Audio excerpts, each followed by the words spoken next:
Can you give your name and organization? Iñigo Orvañanos, founder of Worldwide Environmental Education and president of EDUCA. Okay. What is the purpose of this initiative? We're very enthusiastic. Our purpose is very simple: environmental education worldwide. The goal is to achieve that all students around the world have environmental education.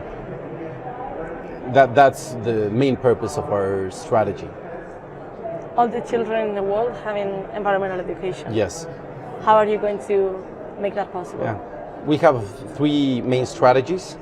The first strategy is to implement mandatory environmental education, changing the constitutions of the Congress of the world.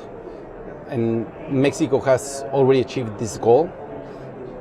Last May of this year, we made a historic progress, incorporating in the third article of our Constitution that talks about education, implementing environmental education as mandatory for all the classrooms in all the different levels of education, from kindergarten to master degrees. How did you come up with the idea? Is there any previous example of implementing a mandatory subject everywhere in the world?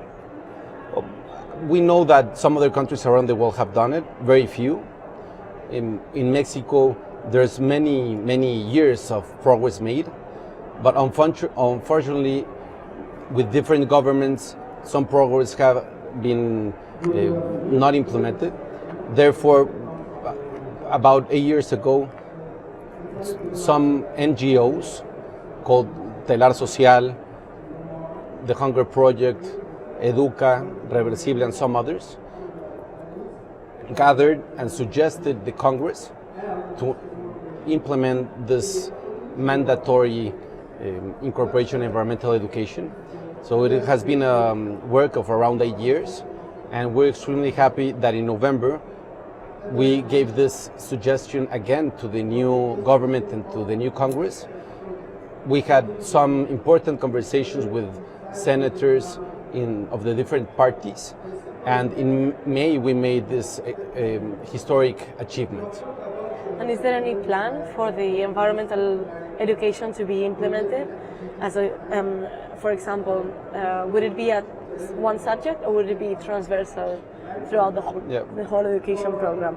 We believe it needs to be both special subjects and also transversal in every type of topic of education. And I just explained the first strategy, which is, let's say, the top-down, changing the law. But also we have a second strategy, which is bottom-up.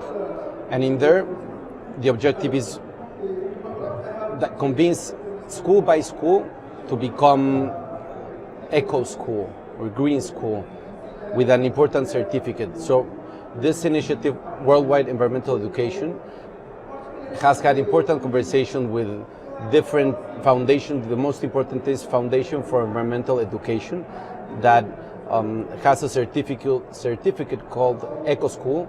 They have 51,000 schools around the world in 67 countries. So with their help, we will also have this bottom-up approach.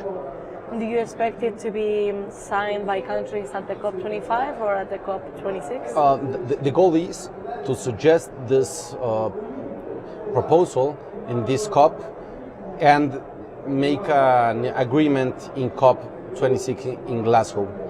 And the third strategy, and that's the final strategy, is for each country to design a collective of NGOs and governments and private sector to coordinate an alliance to implement the first strategy I mentioned, which is mandatory education, changing the constitutions, and the second strategy, which is going school by school, generating a eco certificate.